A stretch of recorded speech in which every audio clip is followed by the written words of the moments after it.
A man came visiting Omar ibn Khattab in Al-Madinah, and there was a big feast that somebody had donated food and meat and things, and the mu'mins are starting to eat. So Omar ibn Khattab told the man, if you like you can eat with them, or if you choose you can come home and eat with me. So the man chose to go home with Omar and eat with Omar ibn Khattab. So when they go home, Omar asks his wife, is there anything for us to eat?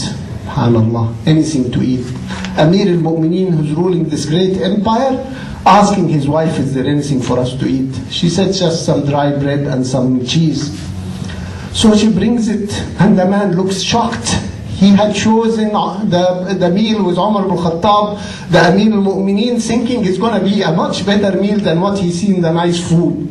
He told him, but we left the nice food, and I came to your house. He said, yes, that was the food of the mu'mineen, the believers, as this is my food. SubhanAllah. Here, how do we train our children to be like this? To understand al-halal and al-haram, and understand al-halal is much better than al-haram, even if it's little. A prince from one of these great, vast cities, sent special candy to Omar ibn Khattab radiallahu anhu. And the man came to give Omar, the envoy came to give Omar the candy. And Omar ibn Khattab opens it and finds this wonderful candy. He says, what is this? He said, this is a special candy only made in this vast city, and the Amir wanted to send it to you as a special gift. So does Omar thank him and says, thank the Amir? He told him, did you give all the believers one of these two? He said, no, it's special for you, Ya Amir al-Mu'mineen. He said, you looked in Al-Madinah who would eat al-haram, and you only found the house of Omar that would eat al-haram and give it to me. Go and divide it among the believers, because this is haram for me to take. SubhanAllah. He doesn't feel he should be preferred over the believers. And we all know the story. As he's walking to check on the status of the Muslims at night, he heard some children crying. And he went to their mother and asked, why are you crying? She said, I have no food. So he said, what's this cooking? She said, it's water in the pot. I just wanted the children to think there is food cooking till they sleep. And then she cursed Omar ibn Khattab, Amir al-Mu'mineen, for he doesn't take care of the believers. He asked her, what's Omar's mistake? What did he do? She said, he became our leader and forgot about us. Me and my children are sleeping hungry, and Omar is in his home sleeping. SubhanAllah.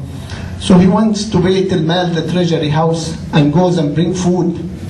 So the servant there says, let me carry it. He said, are you going to carry my punishment on the day of judgment? And he carries the food himself to her. And he cooks for her and the children, and when they sleep. And he told her, in the morning, go to Omar in the masjid, and I'll talk to him for you. SubhanAllah. So when she goes in the morning in the masjid, she sees the man who helped her, and the believers are sitting around him, calling him Amir al-Mu'mineen. So she was embarrassed. She's embarrassed because she cursed him while he's out helping. SubhanAllah. So he asked her to come forward. And she presented her case. And then he asked her, how much would you feel would satisfy you to give up your claim? And he paid out of his own money. And he asked somebody to write a letter to say, this is what was agreed between Omar ibn Khattab and this lady, to pay for her suffering. And she made her sign it, and he said, when I die, bury it with me. So when I face Allah subhanahu wa ta'ala and asked, I am here, I cleared the injustice I did on her.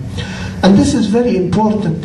He felt responsible whether he knows or not. Because كلكم راع وكل راع مسؤول عن رعيته. You're all responsible about whatever you're responsible for. And as we said before, none of us wants to take the responsibility. We want to criticize everybody else, but not take the responsibility of our own actions. The responsibility for our children, for our jobs, for everything else.